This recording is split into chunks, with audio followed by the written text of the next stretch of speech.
बात चल रही है वर्णमाला के अक्षरों की। वर्णमाला में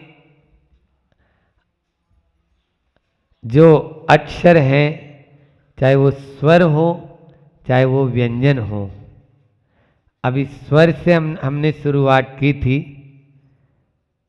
और क्योंकि ध्यान अपना व्यंजन की ओर ज़्यादा जाता है, लेकिन स्वर के बिना व्यंजन का महत्व नहीं, ये भूल जाते हैं।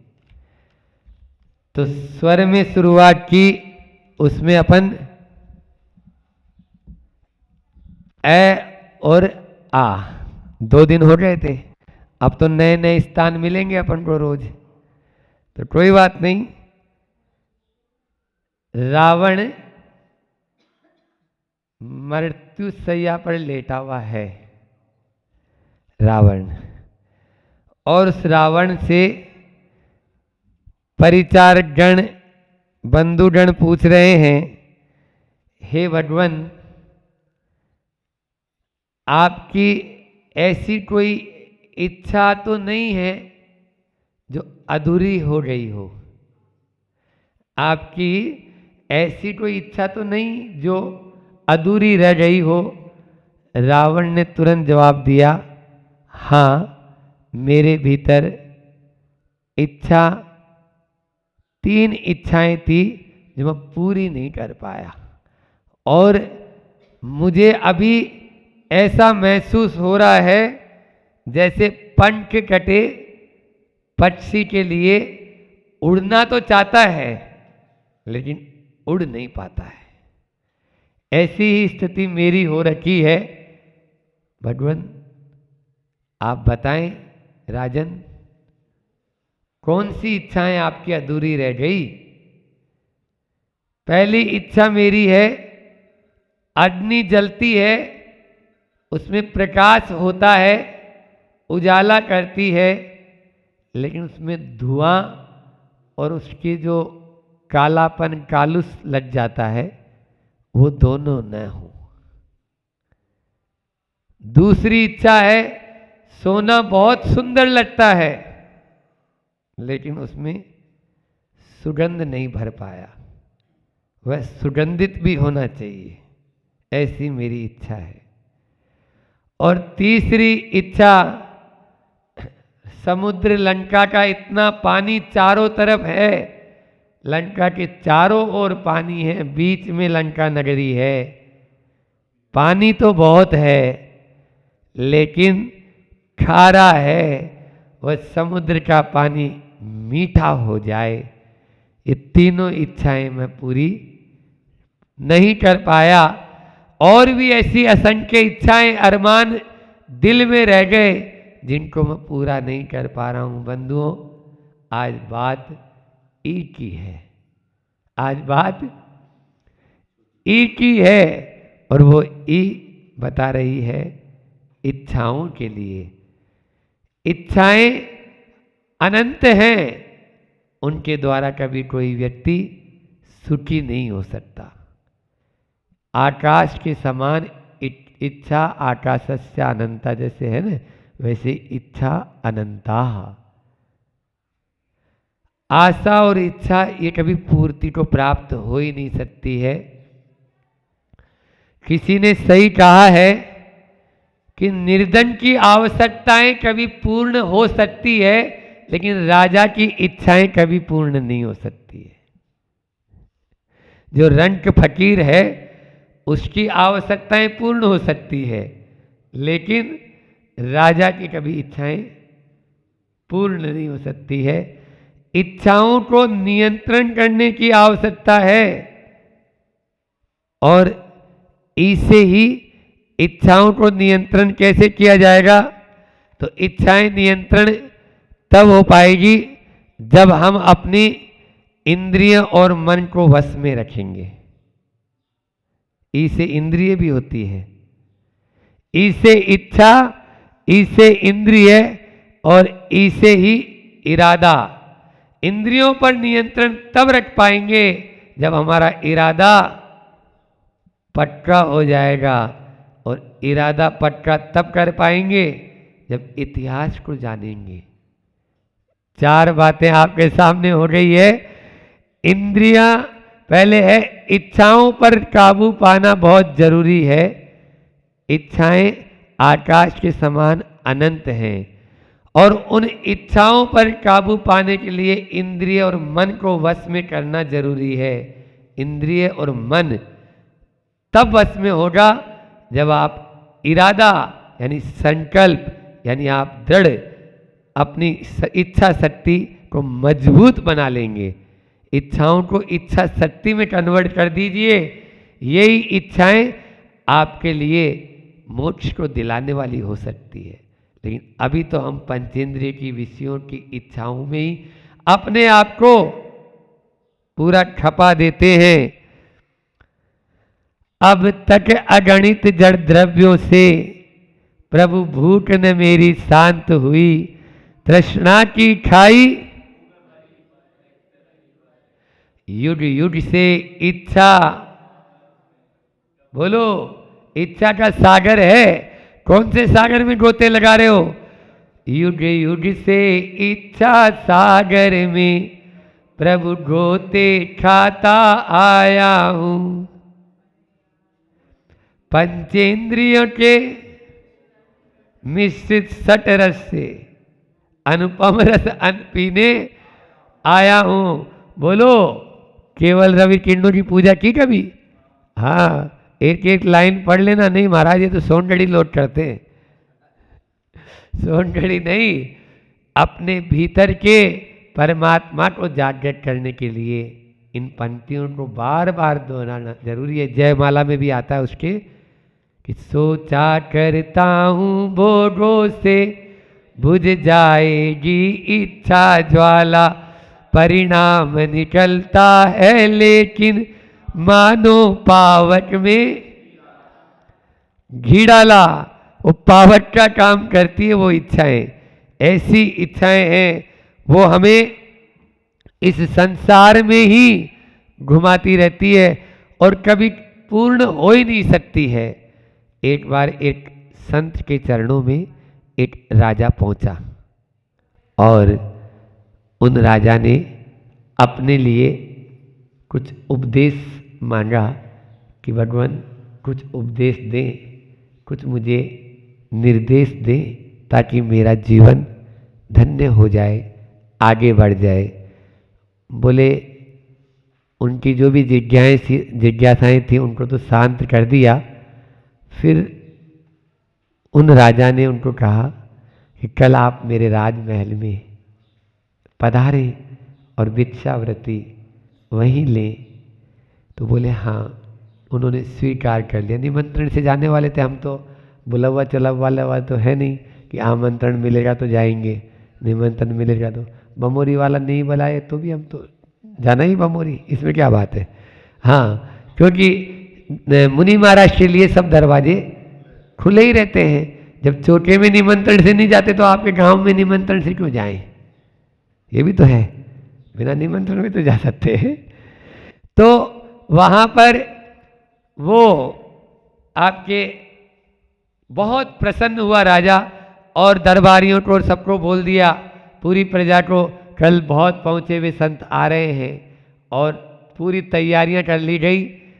प्रातःकाल गोचरी के व्रत वक्त आए वो साधु जी। उन्होंने बोला, राजन मैं अपने कटोरे में ही भिक्षा ग्रहण करता हूँ, दूसरे के कटोरे में नहीं। अपने पात्र में भिक्षा उनको लेना था, कटोरा लिया और उस कटोरे में खीर बनाई थी अच्छी बढ़िया, केसर वेसर डाल के परोसी। पूरी खीर परोसती लेकिन कटोरा भरा नहीं। राजा पसीना हो गया, लेकिन क्या करे, और राजमहल का इज्जत का सवाल। तुरंत दूसरी खीर बनवाई गई और वो भी पूरी परोस दी। अभी भी कटोरा खाली है। तीसरी बार बना ली और उसको परोस दिया, कटोरा खाली। अब राजा चरण पकड़ लिया, भगवान महात्मन हे रिसीवर कटोरा क्यों नहीं भर रहा, मेरे समझ में नहीं आ रहा है, आप ही बताओ ये किस धातु का बना है, कैसा ये कटोरा बना है। तब महात्मा ने बोला, आपके कल प्रश्न थे, उन प्रश्नों का जवाब है। कल आपने कहा था कि किस प्रकार से मैं सुखी हो सकता हूँ, किस प्रकार से अपने जीवन को आगे बढ़ा सकता हूँ।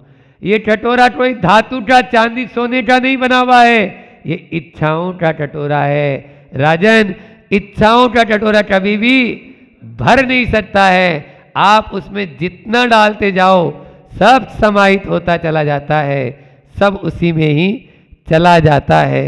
इसलिए हमें इच्छाओं को, कटोरों को भरना है तो संतोष धारण करना होगा। संतोष के द्वारा ही हम उस इच्छाओं के कटोरों को अपन भर सकते हैं। आपने सुना होगा, चाह मिटी, चाह यानी इच्छा, क्योंकि ये चाह जो है ना, ये हमारे लिए कांटों की राह है। कांटों की राह तो फिर भी सरल है बंधुओं, ये दाह है, अग्नि जैसे होती है, जला डालती है। तो चाह ही हमारे लिए कांटों की राह है और दाह है। इसलिए चाह मिटी, चिंता मिटी, मनवा बेपरवाह है। और जिनको कछु न चाहिए वो शहंशाहों के शाह है, वे ही एक शहंशाह है, बाकी सब तो फकीर हैं। वो कितना भी, चाहे राजा हो चाहे कुछ हो। तो एक उसी के ऊपर कुछ पंक्तियां पड़ी थी, वो आपके सामने यहाँ पर रखते हैं। चाह गई चिंता मिटी हुआ, जिनको कछु न चाहिए वे ही शहंशाह हुआ, वे ही एक शहंशाह हुआ। लाखों नदियों का पानी पीकर सागर नहीं भरा। लाखों नदियों का पानी पी लिया, लेकिन कभी सागर तृप्त हुआ? लाखों नदियों का पानी पीकर सागर नहीं भरा। कितने राख किए होंगे मरकट का घाट नहीं भरा। कितनों को जलाकर राख वहां पर हो गई। कभी वहां पर राख का ढेर नजर आया आपको? बोलो। इतने लोग जले हैं, लेकिन फिर भी वो मरकट खाली का खाली है। तृष्णा भस्म के रोग है, सब कुछ इसमें दफन हुआ। चाह मिटी, चिंता मिटी, मनवा बेपरवाह हुआ। इच्छाओं की गूंज से सब्र और संतोष गया। जो इच्छाएं जो जग जाती है, पहले तो होता है, हमें कोई भी इच्छा होती है ना, देखो ध्यान रखना, तो पहले तो होती है उसको पाने की आकुलता। पहले तो होती है उसको पाने की आकुलता, और पा लेते हैं तो फिर होती है उसको बढ़ाने की आतुरता। क्या बोला? अगर आपको एक अच्छी बाइक चाहिए थी, आपके मन में भाव जगे बाइक आ जाए, बाइक आ गई। अब वो बाइक जो है ना, आपने हीरो होंडा वाली खरीदी थी। अरे कहाँ, ये तो अब कंपनी बहुत पुरानी हो गई है, अब तो नई इनफील्ड है बुलेट ये आई। अब कहाँ ये छोटी सी अब गाड़ी, इसको अब बाइक में वो खराब लगने लगी। एक इच्छा पूरी नहीं होती है, दूसरी तैयार हो जाती है। इस प्रकार से इच्छाओं की गूंज से सब्र और संतोष गया। मारो मारे हो गए धर्म शर्म और होश गया। शर्म यानी सुख, धर्म भी गया, सुख भी गया, होश तो रहा ही नहीं। तृष्णा की जंजीर में मुश्किल जीवन राह हुआ। चाह मिटी, चिंता मिटी, मनवा बेपरवाह हुआ। चाह मिटी, चिंता मिटी, मनवा बेपरवाह हुआ। और भी कुछ बोल रहे हैं कि लाभ लोभ से जोड़ना, अंतर मन को तोड़ना। लाभ और लोभ में जोड़ना, ये अपने मन में इच्छा उसी से ही होती है ना। और अनुकूल लाभ होने के बाद में भी हम हमेशा रोते ही रहते हैं।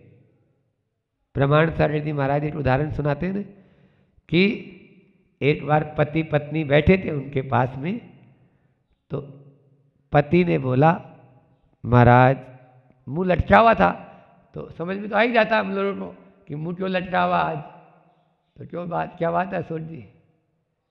तो बोले महाराज क्या करें, 2 लाख को नुकसान हो रहा हो। बुंदेलखंडी थे, 2 लाख को नुकसान हो रो। अच्छा, पत्नी बोलती है 1 लाख का नुकसान हो रो। तो पत्नी तुरंत बोलती है जे जय नहीं कह रहे कि 2 लाख को फायदो हो रो, 1 लाख को नुकसान हो रो जा बोल रहे हैं, जा नहीं बोल रहे कि 2 लाख को। अब महाराज जी को समझ में नहीं आया क्या मामला है। उन्होंने पूछा मामला क्या है। बोले मामला ये है कि 1400 की खरीद 1500 की खरीद का चना 1900 में बेचा तो 2 लाख को फायदो हो गो। आज भाव बढ़कर 2100 हो गए, तो बोलते 1 दिन और ठहर जाते तो 1 लाख को फायदो और हो। तो ये है लाभ है। लाभ में आदमी वो 2 लाख का फायदा उसको नहीं दिखा, वो सुट ही नहीं पा रहा उसका। 1500 का चना 1900 में बेचा था, 2 लाख रुपए शुद्ध बचत हो गई, वो नहीं। अरे आज बेचते तो अपन को 3 लाख को फायदा होता, तो 1 लाख और ज्यादा हो जाता। तो यहां पर बोल रहे हैं लाभ और लोभ से जोड़ना, अंतर मन को तोड़ना। छलनी कभी न भर सकी व्यर्थ की सर क्यों, व्यर्थ ही सर क्यों फोड़ना। छलनी कभी नहीं भर सकी, इसलिए व्यर्थ सर क्यों फोड़ रहे हो। विश्राम के प्रभाव से सुंदर जीवन राह हुआ, विश्राम के प्रभाव से सुंदर जीवन राह हुआ। चाह मिटी चिंता मिटी मनवा बेपरवाह हुआ। जिसको कछु न चाहिए वो ही एक शहंशाह हुआ, वो ही एक शहंशाह हुआ। इस प्रकार अपनी चाह को कम करना है, और ये चाह है अब इंद्रियों को वश में रखेंगे और मन को नियंत्रण ठंडे बस्ते में डाल देंगे, तभी तत्वार सूत्र में बहुत अच्छा तप का जो सूत्र दिया ना, आप लोगों ने तो पढ़ा होगा, इच्छा निरोधस तप है, कुछ नहीं। उन्होंने यही कहा बेटा इच्छाओं को रोक दो। आप कोई महाराज ऐसे भी हैं, कोई मतलब महाराज नहीं, कोई साधु कि नहीं जो मन में इच्छा हो कर लो, फिर किसने देखा है ना। एक सिद्धांत ही है, 4 वाट सिद्धांत, ईट ड्रिंक एंड बी मेरी। खाओ पियो और मौज उड़ाओ, खाओ पियो कर्जा लो और घी पियो। कल किसने देखा, कल किसने देखा। इसलिए वो वाले अपन को नहीं होना है। यहाँ पे अपनी इच्छाओं को रोकेंगे तभी हम जो है अपनी उसको पूर्ण कर पाएंगे। गांधी जी का एक प्रसंग याद आ रहा है कि गांधी जी जो थे वो देखो इच्छा परिमाण व्रत बनाया। सुन रहे हो, महिलाएं ज्यादा बैठी है यहाँ पर। इच्छाओं का परिमाण करो। परिज्ञा परिमाण का दूसरा नाम क्या है? इच्छा परिमाण व्रत बोला अपने यहां, बोलो श्रावण के व्रतों में इसको स्थान मिला है। तो गांधी जी जा रहे थे नदी के किनारे, एक महिला के पास में धोती नहीं थी, साड़ी दूसरी नहीं थी, आधी धोती धो रही है और आधी तन पे पहनी हुई है। तालाब के किनारे आधी धोती तन पे है और आधी धोती धो रही है, फिर उसको पहना और दूसरी धोई। गांधी जी ने जब ये देख लिया, बोले ये महिला होते हुए आधी धोती पहन के हमारे देश की आधी साड़ी पहन के काम कर सकती है, तो क्या मैं नहीं कर सकता हूँ? इसीलिए गांधी जी की फोटो आपने देखी, गांधी जी की जो फोटो है उसमें आपने उनकी धोती देखी होगी, तो वो आधी धोती पहनते थे, जीवन भर के लिए नियम ले लिया कि मैं अब कभी धोती पूरी नहीं, आधी पहनूंगा। मैं अपने जीवन का प्रसंग याद आ गया कि कोटा के पास में बूंदी है, तो बूंदी से हम सुधासारी दर्शन करने के लिए बिजोलिया जा रहे थे ब्रह्मचारी अवस्था में। रात सर्दी का समय था और सर्दी में उतरे हम, बूंदी से दूसरी बस पकड़ना था, तो रात हो चुकी थी, 8 बज चुका था लगभग। तो हम बाहर गए, अब अंधेरा तो हो ही जाता है, तो एक गाड़ियाँ लोहार जो होते हैं रोड पे आगी ताप रहा था और बदन पे बनियान नहीं थी। हमारी आंखों से पानी आया और तुरंत हमने बैग में रखी हुई 2 बनियान उसको दे दी और वो खोल के एक बनियान वो भी दे दी और आजीवन के लिए नियम ले लिया, आज के बाद में कभी भी ये आपकी जो बनियान जो अंदर पहनते हैं वो कभी नहीं पहनेंगे। किसी ने हमें प्रेरित नहीं किया, बस बनियान की जरूरत ही नहीं है। जब ये ग्रस्त होते हुए नहीं पहन रहा है तो अपन क्यों पहने। इस प्रकार से अपने मन को रोक लेंगे, इच्छाओं का परिमाण बना लेंगे। अमरकंटक चातुर्मास के पहले आचार्य श्री जी को हर्पिस की बीमारी हो गई। हर्पिस नाम आप लोगों ने सुना किसी ने पहले? बहुत भयंकर बीमारी होती है, शरीर में एक तरह से घाव होके और रिसने लगता है और ऐसी खुजली चलती है, मतलब दिन में और रात में चैन नहीं, बैठ भी नहीं सकता है, लेट भी नहीं सकता है। और पाँव में हुई, आचार्य श्री को पाँव से शुरू हुई, बढ़ती गई वेदना, पाँव में वेदना, पेंड्रा रोड पे आचार्य श्री विराजमान थे और इतनी ज़्यादा वेदना कि शौच जाने के लिए भी उनको सोचना पड़ेगा कि कैसे जाएंगे। अब चातुर्मास में बहुत कम समय बचा, मात्र 4-5 दिन ही बचे थे और अमरकंटक में पहुंचना है कि भाई चातुर्मास वहाँ हो जाए। कोई नहीं समझ सकता कि आचार्य श्री जी, और एक ये इसमें भी वो था, आचार्य श्री जी पेंड्रा क्यों गए थे? आचार्य श्री जी गौशाला अपने उस समय अकाल पड़ गया था उस बार, जैसे अभी ये महीना है ना, अब जेठ और वैसाख का जो महीना है तो सूखा हो जाता है, तो उधर गोवंश कट रहा था। कहाँ पे? राजस्थान में। कटने के लिए ट्रेन जा रही थी, तो वो ट्रेन पूरी की पूरी छुड़वा के और अमरकंटक के जंगलों में छोड़ना था।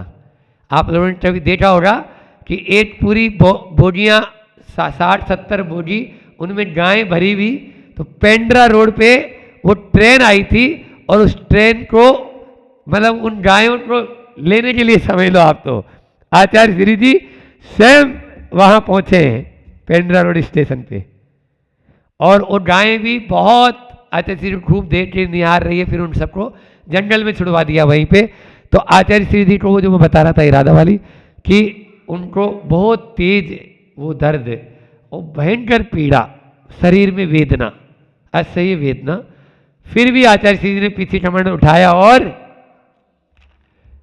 चल दिए बिहार, और एक एक कदम रखते रखते पहुंच गए बिल्कुल चतुर्दशी के दिन वहां पर पेंड्रा में ऊपर अमरकंटक पेंड्रा रोड से।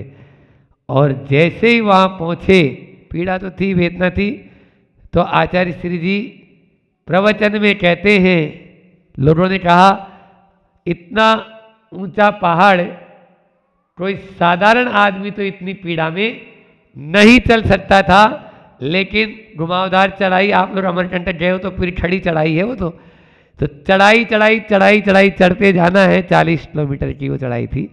तो आचार्य श्री जी ने एक ही शब्द कहा था जो आप लोगों के लिए ध्यान देने योग्य है, कि इन पांवों ने पहाड़ कहाँ चढ़ा है? पहाड़ तो इरादों ने चढ़ा है। इन पांवों ने पहाड़ कहाँ चढ़ा है? पहाड़ तो इरादों ने चढ़ा है। यदि इरादे आप मजबूत बना लेंगे तो निश्चित रूप से आपका सब काम, इसको इरादे को ही हमारे यहाँ पता है क्या बोलते हैं जैन धर्म में? धारणा। क्या बोलते हैं? धारणा अच्छी होगी तो पालना भी अच्छी होगी। सुन लो, हाँ, आप लोग धारणा बनाते नहीं और उपवास छोड़ देते, अब पालना भी बिगड़ जाती है। उपवास के दिन भी या तो इधर लुढ़कता है या उधर लुढ़कता है। इस दिल के टुकड़े हजार हुए, कोई यहाँ गिरा कोई वहाँ गिरा, वो वाली स्थिति हो जाती है। यदि आपने धारणा मजबूत बना ली, नहीं मुझे कुछ नहीं होगा और मुझे कल उपवास करना ही है, फिर आपको दुनिया की कोई भी ताकत आ जाए हिला नहीं सकती, हिला नहीं सकती। इसलिए जितनी मजबूत धारणा बना लेंगे उतना ही आपका कोई भी कार्य हो, है ना। हम स्वयं शंकित हो जाते हैं, अरे कहीं एक्सीडेंट नहीं हो जाए, कहीं एक्सीडेंट नहीं हो जाए, कहीं एक्सीडेंट नहीं हो जाए। तो तुम खुद ही भैया बीच बीच में बोले जा रहा है एक्सीडेंट नहीं हो जाएगा, तो भिड़ेगा ही ना। अब तो अपने भीतर की वेव्स पहुंचा रहे हैं। इसको ही बोलते हैं लॉ ऑफ अट्रैक्शन, आकर्षण का सिद्धांत। इसलिए आप कैसी भावना योग भी इसी का नाम है, भावना योग और कुछ नहीं। जैसी हम भावना भाएंगे वैसा ही कार्य हो जाएगा ना। रो तो जाए और मरा की खबर ले आए, मारवाड़ी में कहावत है, समझ में आ जाएगा आपको कि रोता रोता जाएगा तो मरे की खबर ही लाएगा नहीं। हम पहले ही मना कर देते हैं, ये तो मेरे से नहीं होगा। अब बोलो, अरे इम्पॉसिबल शब्द भी बोल रहा है, आई एम पॉसिबल। असंभव है ही नहीं। आप देखो ना, इम्पॉसिबल में खुद शब्द कह रहा है आई एम पॉसिबल। फिर क्यों इम्पॉसिबल? पहले छोटे बच्चों को देखो, आज के जितने भी पुरानी पीढ़ी वाले तो फिर भी हाँ भरेंगे, नई पीढ़ी वाले पहले ना कर देते हैं। वो नहीं, ना नहीं करना है, हम ये काम करेंगे, जरूर करेंगे, पूरा होगा। और फिर इरादे पक्के। ये गाड़ी चलती कचरा उठाने वाली, अभी तो मोदी जी भी यही बोलते हैं, मोदी जी की गाड़ी बोलती है ना, इरादा कर लिया हमने, इरादा कर लिया। यही तो इरादा है, पक्का इरादा कर लो। आप जहाँ भी जाना चाहते हो, लक्ष्य की ओर इरादा कर लेंगे तो आपको लक्ष्य से कोई भटका नहीं पाएगा। उसके बाद में इतिहास बोला मैंने, इतिहास जो है वो लौटाता है और विज्ञान भटकाता है। अब जिनसे ये बात करनी थी उसमें दो चार ही है, तीन चार इधर बच्चे बैठे, हमारे ये सागानेर के दोनों भाई बैठे हैं, तो बाकी माताएं तो फिर भी अपने बच्चों को बोलो ये बात कि बेटा विज्ञान मत पढ़, विज्ञान भटकाएगा और इतिहास लौटाएगा। विज्ञान कैंची का काम करता है, मैं बार बार बोलता हूं, और इतिहास सुई का काम करता है। इतिहास श्रद्धा है। हम अपने पूर्वजों को देखेंगे, हम अपने बीते हुए कल को देखेंगे, याद करेंगे तो हम कुछ सीख पाएंगे। और हम यदि विज्ञान के इन नई नए आविष्कारों में फंसते चले जाएंगे तो सीखने की बात तो छोड़ो। इन यंत्रों ने हमारे उन सारे मंत्रों को अशुद्ध कर दिया। पहले काम मंत्रों से होते थे, अब वो काम यंत्रों से होने की होड़ लगी हुई है, लेकिन फिर भी ठेंगा है, वहां तक पहुंच ही नहीं सकते ना, पहुंच ही नहीं सकते, कुछ भी नहीं कर पाएंगे। वहां पे तो वो रावण तुरंत बैठा और तुरंत उड़ गया। उड़ा लो, तुमने फ्लाइट तो बना दी, लेकिन पहले रनवे पे दौड़ाओ, वहां दौड़ने की जरूरत ही नहीं। बोलो, विद्याधर होते थे, शक्तियां होती थी, बस अंदर में सोचा हाँ उड़ना है तो उड़ गए। ये चीज तो ये विद्याओं के बल से होता था, लेकिन आज वो सब चला गया। आचार्य श्री जी बोलते हैं, उड़ना भूली, हाइकू है, उड़ना भूली, सोने की चिड़िया तू उठ, उड़ जा, उठ उड़ जा। 17 अक्षर में आचार्य श्री जी ने पूरा सार भर दिया कि सोने की चिड़िया हो आप। ये भारत इतिहास इसका सोने की चिड़िया नहीं, मैं तो सोने का शेर बोलता हूं, है ना, लेकिन उड़ना भूल गए। जैसे कल परसों आप लोगों ने सुना था कि वो हाथी है तो वो उससे सिर फोड़ रहा है, सिर मणि स्फटिक मणि की शिला से।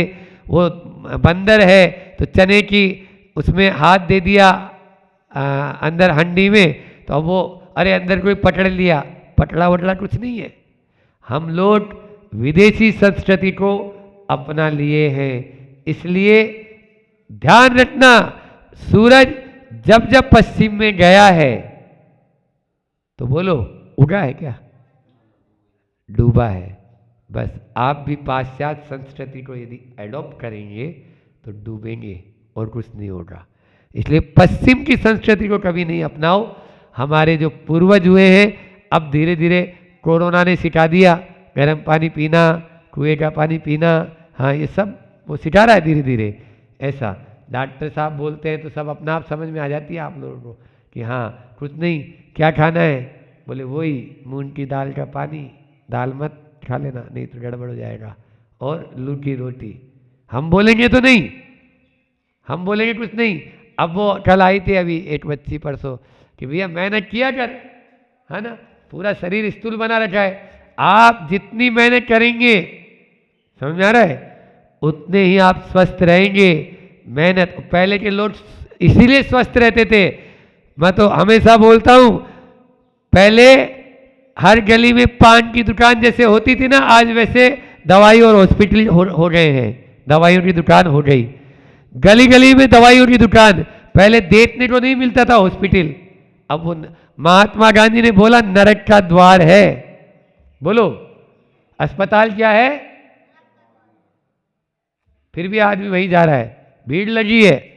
अब कहां से लाएंगे 180 करोड़ की पॉपुलेशन के लिए 180 करोड़ अस्पताल, हम इतने सारे डॉक्टर, एक डॉक्टर होता है एक अनार और 100 बीमार, 100 लाइन लगी है वहां पे।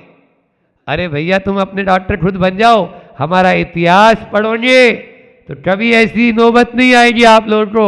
सर्दी जुकाम हुई, हमारी ये दादी अम्मा जो यहाँ बैठी हुई है, नानी अम्मा, वो हाँ बेटा ये ले लेना काली मिर्ची की अच्छी काली पी लेना, हाँ सौंठ काली मिर्ची और ये पीपल, इन तीनों को लेना, तुम्हारे नाक से पानी बह रहा है बिल्कुल बंद हो जाएगा, और हो ही जाता है।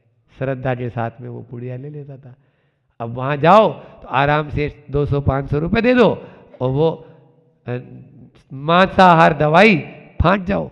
मांसाहार दवाई खा रहे हो, पैसा भी दे रहे हो, क्या गया, पैसा भी गया, और फिर अशुद्ध दवाई और खा ली। यहाँ आपकी मसालदानी के अंदर सब कुछ रखा हुआ था, बोलो। इसलिए इतिहास पढ़ो, इतिहास लौटाता है। पीछे भी देखो, एक और हाई को दे देते हैं हमारे सानादेर के बच्चों को, पीछे भी देखो, पिछलग्गू न बनो, पीछे रहोगे। पीछे भी देखो मतलब कंचे दीजिए, पीछे भी देखो मतलब हमारे जो आज के 40 साल पहले जो हमारा इतिहास था, 50, ज़्यादा पीछे मत जाओ, हम तो 50-60 साल पहले ही, उनको देख लो। टेलीविज़न और मोबाइल के पहले का युग देख लो आप, तो ऐसा समझ लो, है ना, उनको देख लो। पीछे भी देखो, पिछलग्गू मत बनो, देखा नहीं और बस हाँ पीछे पीछे पीछे पीछे भाग रहे हैं, दौड़ रहे हैं, कहाँ जा रहे हैं पता ही नहीं, क्यों जा रहे हैं पता ही नहीं, किस लिए जा रहे हैं कोई पता नहीं। तो ये पिछलग्गू है, और यदि ऐसा ही करेंगे तो पीछे रहेंगे। इसलिए पीछे रहने से बचना है, इन बातों को ध्यान में तो लाना पड़ेगा। आचार्य श्री जी बार बार बोलते हैं कि विदेशी शिक्षा, आज क्या बात है हाइकू के ऊपर, विदेशी शिक्षा ढो रहे हैं तभी तो हम ढोर हैं। क्या बोला? विदेशी शिक्षा ढो रहे हैं तभी तो हम ढो रहे। क्या बोलेंगे? सर्वोच्च न्यायालय के न्यायाधीश भारत का, जहां उसके ऊपर कोई नहीं है, जो राष्ट्रपति और प्रधानमंत्री को शपथ दिलवाता है, वो सर्वोच्च न्यायालय का न्यायाधीश ये बोल रहा है, आज़ादी के इन 70-75 सालों में हमने साक्षर अभियान के माध्यम से, जब अभी बमोरी आ रहे थे, रात में कहाँ रुके थे अपन? बरखेड़ी के पहले, बरखेड़ी तो, हाँ एक कोई बरखेड़ी गांव था ने, एक गांव था बरखेड़ी था ने, बेरखेड़ी। तो बेरखेड़ी वहां बेरखेड़ी जो अपन बोर्ड लगा मिला था ना, उसके पहले वहां लिखा हुआ था कि साक्षर अभियान 100%, गाँव में साक्षर अभियान 100%। तो उस पर यह बात अभी आपको बता दूं कि 100% साक्षर तो हो चुके हैं, लेकिन नागरिक या ई से इंसान नहीं बना पाए। बात एक ही चल रही है। तो इंसान नहीं बना पाए, नागरिक या इंसान नहीं बना पाए, हमने पढ़े लिखे जानवर बना दिए, ये समझ लो आप। तो वो जैसे होता है ना कि पहले का व्यक्ति पढ़ा लिखा नहीं था, लेकिन उसको इतना मालूम था मुझे क्या करना है और क्या नहीं, मुझे क्या बोलना है और क्या नहीं, मुझे क्या खाना है और क्या नहीं खाना। ये उसको मालूम था कि ये चीज़ मैं खाऊंगा तो मेरे खाने के लिए नहीं है। अब वो कुछ भी नहीं। इन चीज़ों को तिलांजलि दो। अपन ये बोल रहे हैं हम, तो इसका प्रभाव होना चाहिए, तब तो हमारा बोलने का मतलब भी निकलेगा कि भैया तुम्हें रखना है अलग फ्रीज ला और बाहर रख, भले ही वो आपका बेटा ही है, पोता ही है, या नहीं चल बाहर चल, उसको लड़ना चाहिए। हमें मालूम है कि दिल्ली के ऊपर रसोई की दिल्ली, ये दादी बैठी भी है, हमारी दादी थी, कभी दिल्ली से अंदर हम नहीं गए, कभी नहीं, और जाते थे चिमटा पड़ता था एक ही उठा के, चूल्हे से रोटी बनती थी उस समय तो। हाँ, इतनी शुद्धता रहती थी। और रोटी देना है तो हम बाहर हैं तो थाली ऐसे देते थे जैसे आप लोग तो बोलेंगे क्या हम मेथर, वो क्या भंडी मेथर है क्या, कोई दूसरी जात के हैं क्या? आज तो आदमी ऐसा सोचेगा। हाँ, थाली के कभी, क्योंकि वो शुद्धता में रहते थे, और बाहर रख दिया, आप उठा लीजिए उठा लीजिए। कोरोना में जैसे होता था ना, आप लोग ऊपर बोले क्वारंटाइन किया हुआ है तो थाली बाहर रखिया है, बोले देखना भी नहीं हमारी तरफ, उठा लो, ये पति भी है तो बोले हाँ रख दिया यहाँ पे, और आप अपने बर्तन स्वयं मांज देना, हम नहीं मांजेंगे आपके बर्तन। बोलो, हमारे यहाँ तो पहले से ही था, सभ्यता थी हमारी, ये हमारी संस्कृति थी, ये हमारा इतिहास था, जो हमारी पवित्रता थी, जो हमारी निर्मलता का कारण था। हृदय निर्मल होते थे, हृदय से वो चाहते थे, ये बाहरी उनको दिखावा नहीं था, लेकिन वो चाहते थे इन्फेक्शन न फैले। हम बाहर जाके आए, पहले हम विद्यालय जाते थे तो सबसे पहले कपड़े बदलवाती थी वो, कपड़े बदल, उसके बाद में इधर उधर घूमना तुम, नहीं तो अभी पूरे घर में घूमेगा तुम, कहाँ कहाँ भिड़किया आया, कहाँ कहाँ भिड़किया आया है, ये होता था।